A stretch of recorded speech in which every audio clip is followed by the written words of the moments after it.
Hi everyone. Today we are going to be creating some colors in Google Sheets in order to solve a mystery picture. This is just a really brief introduction to Google Sheets and something called conditional formatting. We'll actually do some more of this with fifth grade, and you'll continue on learning some more about Google Sheets when you hit middle school. So if you notice at the top of the classwork section, there's our new week here where it says mystery picture pixel art. And down under template, there's also this Thanksgiving template for pixel art that you're going to be using over the next couple of class periods. So when we go ahead and open up this first assignment, gives you a little brief idea of what we're going to be doing. And the very first thing that you need to do is to actually open the Thanksgiving pixel art template, because you want to have this open down here so that as I'm doing things within this video, you can go ahead and do it with me.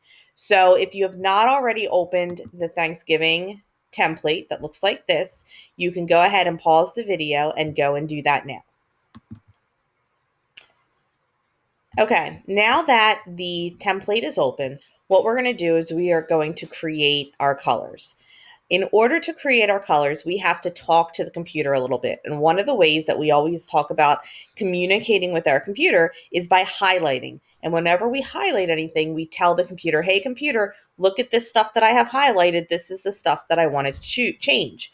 So in this case, we're going to highlight the entire sheet because the rules that we're creating, we want to work everywhere on the sheet.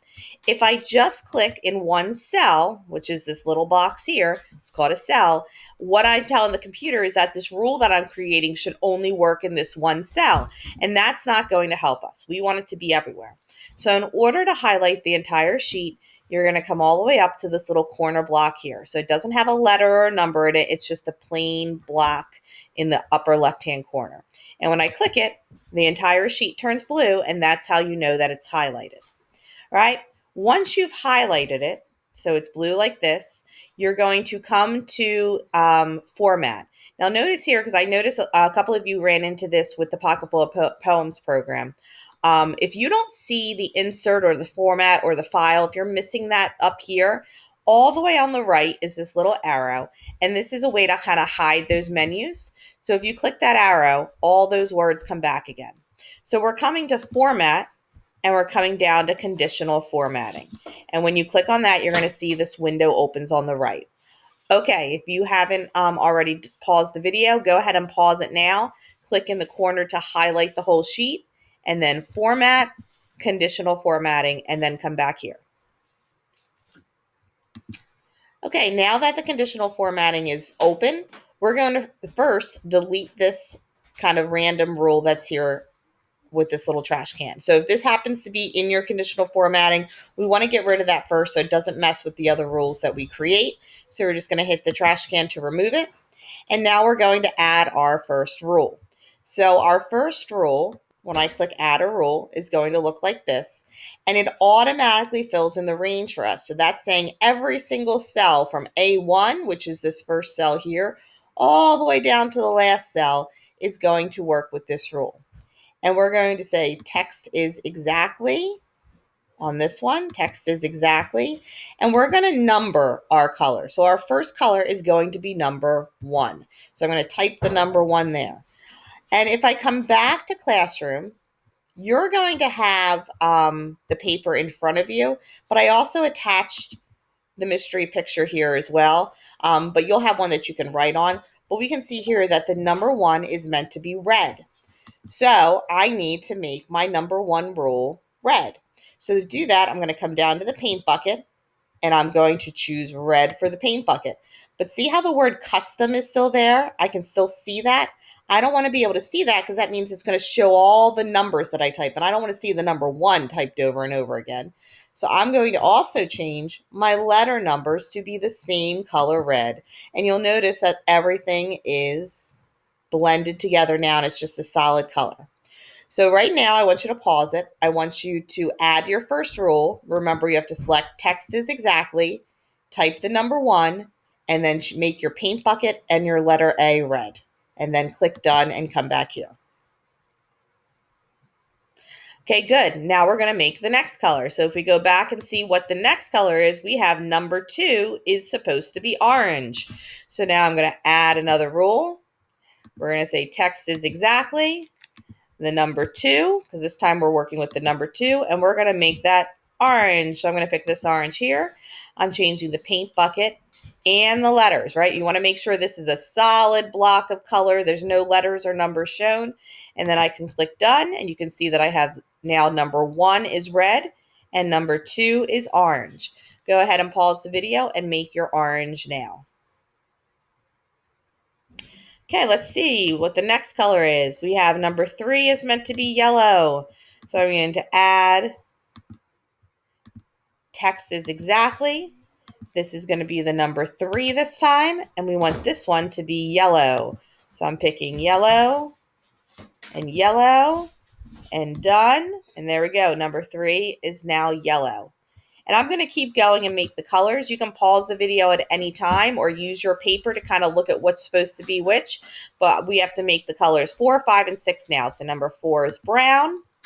So I'm going to add text is exactly the number 4.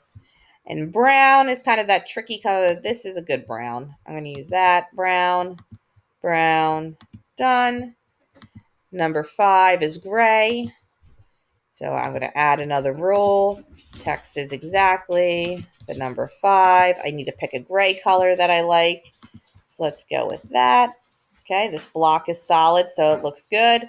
And then the last one is the number 6, which is white, which I actually don't need 6s on these. So we don't need to make a white because white's already in the background. All right, good. So I have all my colors, 1, 2, 3, 4, 5. If you have not made all 5 colors, please pause the video here and go do that now. Okay, the next thing we're going to do is we're going to create kind of a key for us. So see how I'm next to the number 1 here? I'm going to type the number 1, and when I use my arrow key to arrow down, my box turns red. Now I'm next to number 2, and I'm going to type a number 2, and that's orange. 3, I'm just going to go down, 4, and 5. So now I have my color code. I know exactly what color each number stands for. So then I can go ahead and close this box so I can see my whole screen.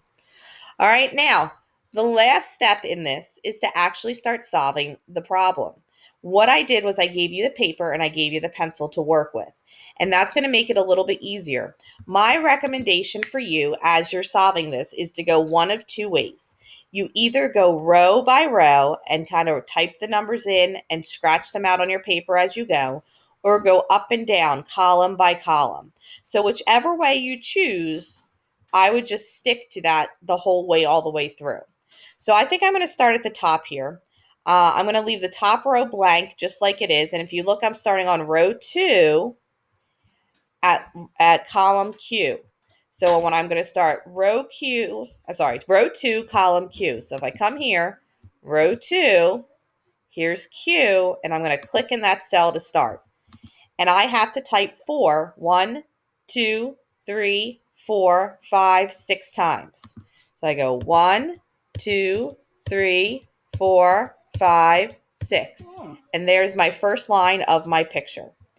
And then on your paper in front of you, you can scratch that line out with your pencil so you know you did it. The next row, which is row 3, I'm starting at the letter P, and I'm typing 4, 1, 2, 3, 4, 5, 6, 7, 8 times. So I'm going to come back, starting in P, 1, 2, 3, 4, 5, 6, 7, 8. And again, I come back to my paper, and then I'd scratch out that row. And you're just going to work your way through until your entire picture is created. All right, and that's basically it for today. So you can just kind of continue working on that until the end of class, and you'll have more time in the next class to finish this up if you need it. If you have any questions along the way with creating your colors, or if you're running into any problems, please raise your hand and I will come over and help you as quickly as I can. And I hope you have fun making your mystery picture.